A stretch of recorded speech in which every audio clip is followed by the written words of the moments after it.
Halo para pemirsa Suyanto.id, mudah-mudahan Anda semua selalu sehat walafiat. Saatnya kita untuk berbagi pengetahuan dan belajar sepanjang hayat lagi di channel pendidikan Anda, Suyanto.id. Nah, kita kali ini akan bincang-bincang dengan Ibu Dr. Nikmah Nurbaiti. Beliau adalah dulu pernah menjadi kepala sekolah di Purworejo, kepala sekolah SMA Negeri 1 Purworejo. Negeri 7. Oh, Negeri 7 ya, Masya Allah ya, Negeri 7, dan mengantar beliau menjadi kepala sekolah terbaik nasional, dan karyanya luar biasa, dan karena karyanya luar biasa itu diperjalankan ke luar negeri, ke berbagai negara untuk melihat pendidikan di negara-negara lain. Dan kali ini beliau adalah menjabat sebagai kepala cabang, harus diulangi ini karena namanya panjang, yaitu Kepala Cabang Dinas Pendidikan Wilayah 8 Dinas Pendidikan dan Kebudayaan Provinsi Jawa Tengah. Nah, kali ini kita akan berbicara mengenai kurikulum merdeka, perubahan kurikulum dari prototipe menjadi kurikulum merdeka. Nah, tentu saja kita akan melihat bagaimana kesiapan dan sebagainya. Dan jangan lupa klik subscribe supaya Anda semua mendapatkan video terbaru dari Suyanto.id. Nah, kita sapa dulu. Assalamualaikum warahmatullahi wabarakatuh. Bu Nikmah. Waalaikumsalam Prof. Yanto, Sugeng Dalu. Oke, apa kabar Bu? Lama nggak ketemu ya. Alhamdulillah sehat Prof. Prof. Yanto juga sehat, saya berharap. Ya, amin. Ya, alhamdulillah kita sehat-sehat selalu, Bu. Nah, kita kan akan bahkan sudah melaksanakan ini ya kurikulum merdeka, Bu. Bagaimana di wilayah 8? Wilayah 8 meliputi mana saja, Bu? Itu. Baik, Prof.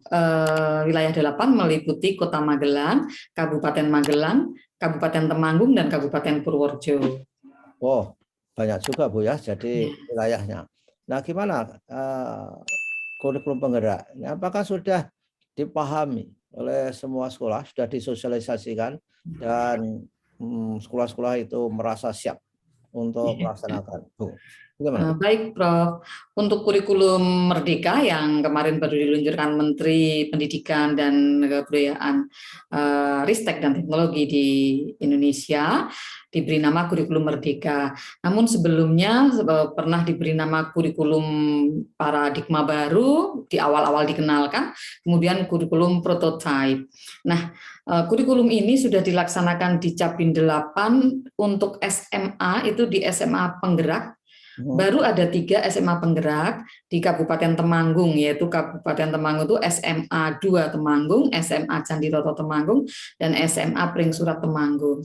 Dan untuk SMK itu sudah lumayan banyak, Prof. Ada 16 sekolah pusat keunggulan yang sudah menerapkan kurikulum model baru ini atau kurikulum prototype. Jadi sudah ada 16 SMK dan 3 SMA yang melaksanakan selama 1 semester kemarin, 1 semester lebih. Nah, kemudian untuk sekolah-sekolah yang lain ini masih hal baru. Beberapa kali mendapatkan sosialisasi oleh Dinas Pendidikan dan Kebudayaan Provinsi Jawa Tengah, kemarin melaksanakan Zoom untuk sosialisasi kurikulum merdeka ini dengan narasumber dari kementerian secara langsung. Kemudian kami juga beberapa kali mendapatkan materi langsung di beberapa pertemuan di Jogja dan di Solo. Itu yang sudah dilaksanakan di 3 sekolah penggerak dan 16 sekolah pusat keunggulan, Prof. Ya, oke. Artinya yang di 16 sekolah keunggulan SMK, di SMK itu, ini semester yang lalu, itu ketika kurikulumnya namanya belum kurikulum merdeka, Bu ya, yang masih kurikulum prototype waktu itu. Ya, itu adalah ya dianggap saja itu adalah bagian dari seperti sosialisasi uji coba atau apa gitu. Adakah Bu, apa kendalanya itu, Bu, yang dihadapi oleh sekolah-sekolah itu? Ini kan barang baru. Ketika orang melaksanakan barang baru, itu kan pertanyaannya banyak macam ragam. Adakah pertanyaan di antara guru atau kepala sekolah? Ya, baik, Prof. Jadi untuk sekolah-sekolah penggerak dan juga sekolah pusat keunggulan, pelatihannya itu sangat bagus dan sangat lama dari kementerian. di mana ketika sebuah sekolah penggerak itu ditunjuk, maka pelatihan untuk kepala sekolahnya, pengawasnya, kemudian guru-gurunya ini terus saja dilaksanakan. Untuk sekolah penggerak juga dan sekolah pusat keunggulan, pelatihannya banyak sekali dan terus-menerus, sehingga diharapkan mereka mendapatkan ilmu yang sangat cukup dan juga dibimbing oleh perguruan tinggi yang sudah ditunjuk. Namun dalam pelaksanaan, karena ini hal baru, tentu saja tidak serta-merta kemudian semuanya indah seperti yang direncanakan. Banyak sekali masih hal-hal yang harus dipelajari, disesuaikan, kemudian ditata ulang, diadaptasi dan diadopsi sesuai dengan lingkungan masing-masing.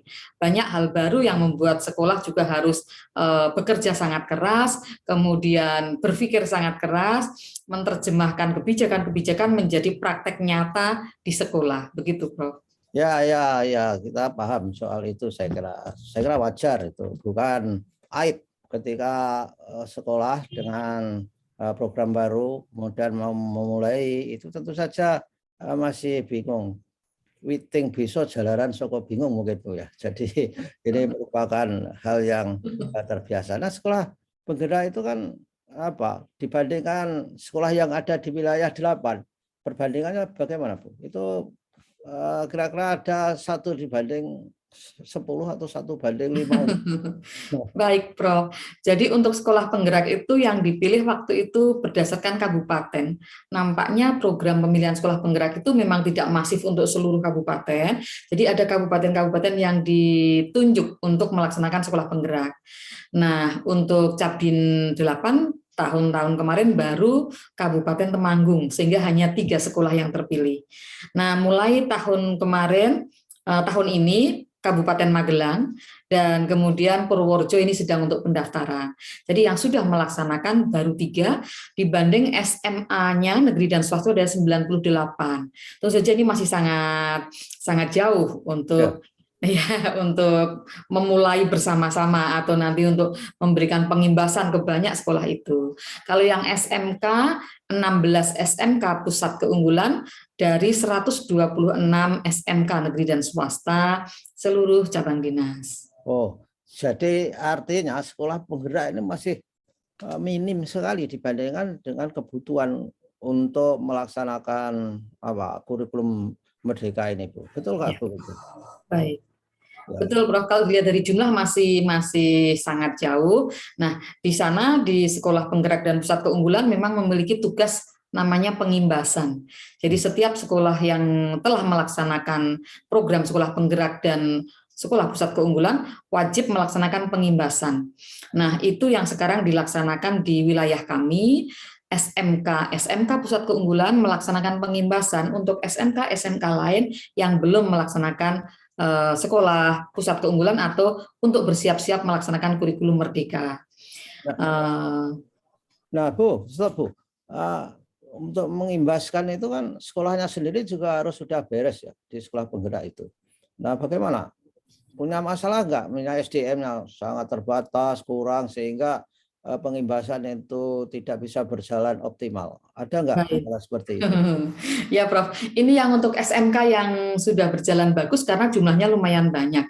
Misalnya di Kabupaten Magelang itu ada 9 SMK pusat keunggulan dan ada 36 yang bukan pusat keunggulan, sehingga masing-masing SMK mendampingi 4 sekolah yang lain. Nah, ini manis, manis karena memang jumlah yang akan mengimbaskan itu lumayan banyak.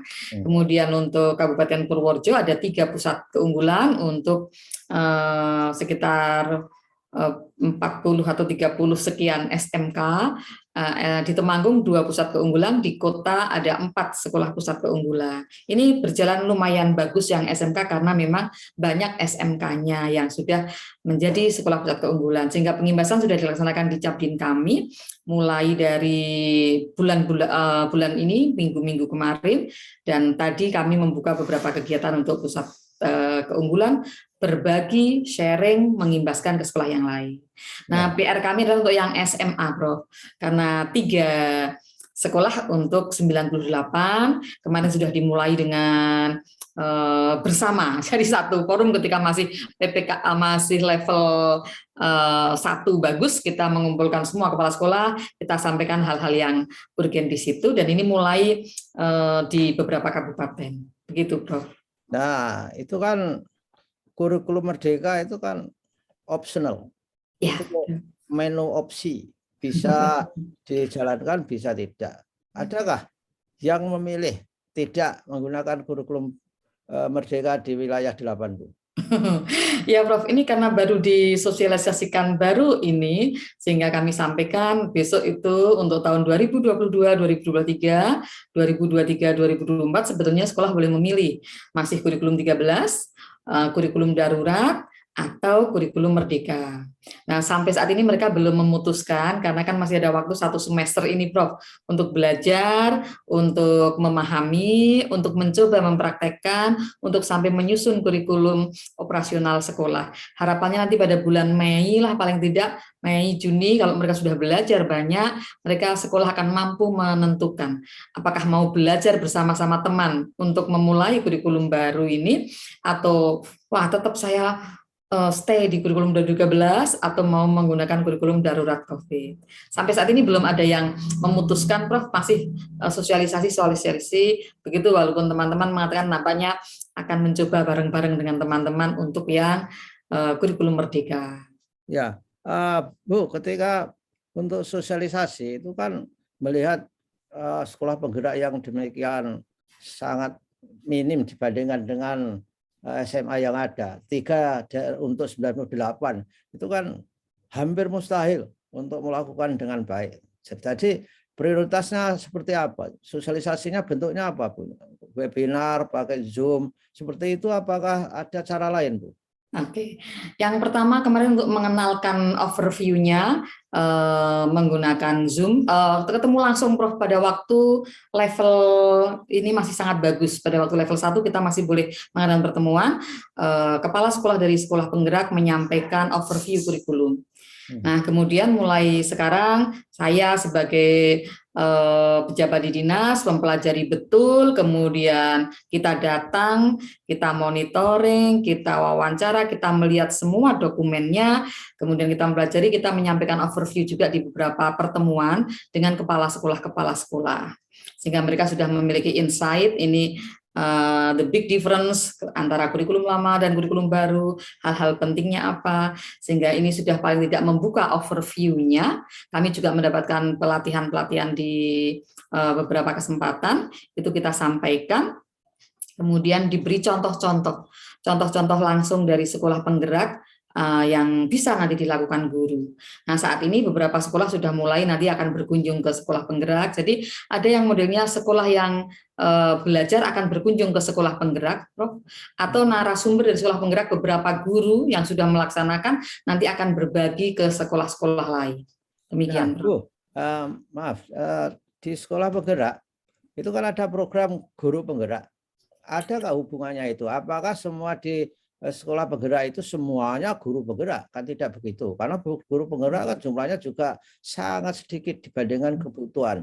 Untuk misalkan saja menggerakkan guru yang 3 juta di nasional, dan mungkin di wilayah 8 juga seperti itu, karena direkrut baru kalau nggak keliru 32.000 ya yang di nasional itu. Nah, gimana, Bu? Sekolah penggerak, apakah semua gurunya juga guru penggerak? Dua hal yang berbeda nampaknya. Jadi guru penggerak itu lepas dari sekolah penggerak. Misalnya di Kabupaten Purworejo sudah dilaksanakan guru penggerak karena memang Purworejo dipilih untuk program guru penggerak. Kemarin ada 50 guru penggerak yang telah menyelesaikan pelatihan selama 9 bulan. Nah, itu mereka sudah selesai. Itu ada 50 guru, sekitar 30 guru SMA. Nah, guru penggerak beda dengan sekolah penggerak. Kalau sekolah penggerak itu sekolahnya yang di tes pertama, seleksi pertama itu kepala sekolahnya. Apakah kepala sekolah nanti mampu membuat perubahan? Apakah dia seorang pemimpin yang mampu menjadi pemimpin pembelajaran? Itu kepala sekolahnya untuk menggerakkan nanti sekolahnya. Nah, kalau guru penggerak itu ke pembelajarannya. Tapi di Kabupaten Temanggung, beberapa guru di sekolah penggerak menjadi guru penggerak karena di Kabupaten Temanggung sudah ada program guru penggerak. Tapi tidak semua guru di SMA penggerak itu adalah guru penggerak, Prof, karena perekrutannya dan sebagainya memang berbeda. Nah, tapi kan untuk apa? Kurikulum Merdeka itu hal yang baru itu. Apakah hanya menggantungkan kepada kemampuan kepala sekolah, Bu? Dan itu misalnya sosialisasi kan membutuhkan banyak guru juga. Lalu guru-guru di sekolah penggerak itu yang melatih siapa? Apakah guru penggerak nggak bisa dimanfaatkan untuk juga ikut mensosialisasikan dan ikut menyebarluaskan dan mendampingi kurikulum Merdeka di sekolah-sekolah yang lain, Bu? Tidak, itu konsepnya ya? Sedikit berbeda sih, Prof. Sedikit berbeda. Jadi kalau kurikulum di sekolah penggerak, kurikulum Merdeka, semua gurunya pelatihan dengan sangat bagus dilatih oleh tim dari LPMP, dari perguruan tinggi, begitu. Kemudian kalau guru penggerak itu juga belajar banyak tentang filosofi pendidikan saat ini, kemudian bagaimana menjadi guru yang baik, bagaimana mengajar anak dengan mengoptimalkan potensi mereka. Tapi saya kira ini bisa juga mendukung nanti, Prof, hanya memang di sekolah penggerak kurikulum yang dilaksanakan itu kurikulum Merdeka, baru di sekolah penggerak begitu. Oh ya ya ya. Dan kalau saja nggak dilibatkan, saya kira kan sayang karena sudah dilatih 9 bulan. Lalu kalau hanya menggantungkan guru-guru di sekolah penggerak dan kemudian tidak ada manfaat dari guru penggerak, saya kira itu perlu dikoneksikan itu, Bu. Di daerah Bu Nekmah mungkin bisa itu dengan inovasi membuat guru penggerak itu juga menjadi supporter pada sekolah penggerak untuk mensosialisasikan kurikulum Merdeka itu. Mungkin nggak itu, Bu?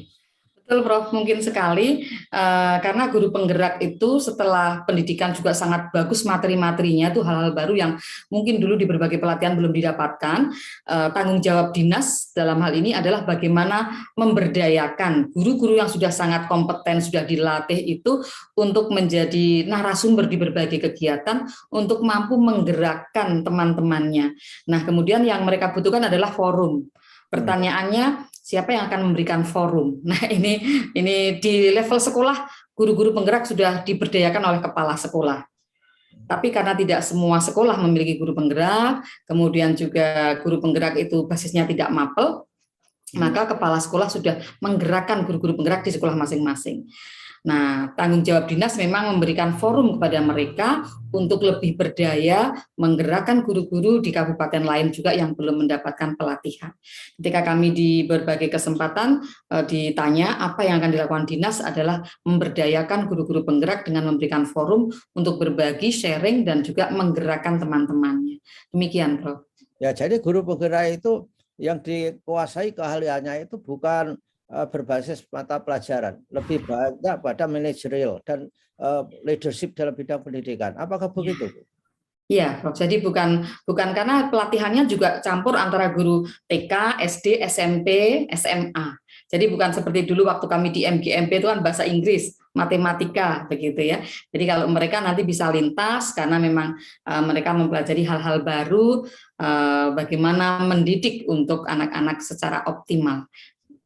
Jadi sekarang tulang punggungnya untuk membuat hebat sekolah penggerak itu saya kira pelatih ahli PA itu, Bu, benar nggak? Ya, jadi saya masih kurang yang detail banget seperti ini. Kemarin kami malah mempelajari yang kurikulumnya, Prof, tapi di sekolah penggerak sekarang mereka sudah ada komunitas pembelajaran dan seterusnya yang mereka kemudian bersama-sama untuk mempelajari hal-hal baru dan melaksanakan kurikulum Merdeka. Oke, baiklah. Saya kira informasinya sudah kita berikan dan mudah-mudahan guru kemudian sekolah ini siap untuk melaksanakan kurikulum Merdeka dan nanti setelah siap pada saatnya akan menentukan pilihan atas dasar pengalaman itu. Benarkah, Bu? Harusnya begitu kan? Ya. Ada hal-hal yang menarik juga sih, Prof, di kurikulum ini sebetulnya, seperti pelaksanaan program profil pelajar Pancasila ya yang nantinya dilaksanakan dalam bentuk pembelajaran proyek. Nah, dalam pembelajaran proyek itu nanti siswa-siswa bisa memilih tema, ada 7 tema yang bisa dipilih seperti bangunlah jiwa raganya, rekayasa teknologi untuk membangun NKRI, kemudian Bhinneka Tunggal Ika, gaya hidup berkelanjutan, kemudian kearifan lokal, kewirausahaan, dan suara demokrasi, di mana nanti siswa-siswa itu dalam kelompok-kelompok akan melaksanakan proyek semacam pendidikan karakter yang lebih kuat untuk mereka laksanakan. Ya, itu hal yang baru Bu ya. Tapi saya kira menarik itu. Kita simpan dulu, kita bahas minggu depan Bu, supaya para pemirsa penasaran, dan kita ketemu lagi minggu depan. Mudah-mudahan kita selalu sehat Bu, dan terima kasih atas. Terima kasih Prof. Selamat malam. Selamat malam dan mudah-mudahan sehat walafiat. Wassalamualaikum warahmatullahi wabarakatuh. Waalaikumsalam warahmatullahi wabarakatuh.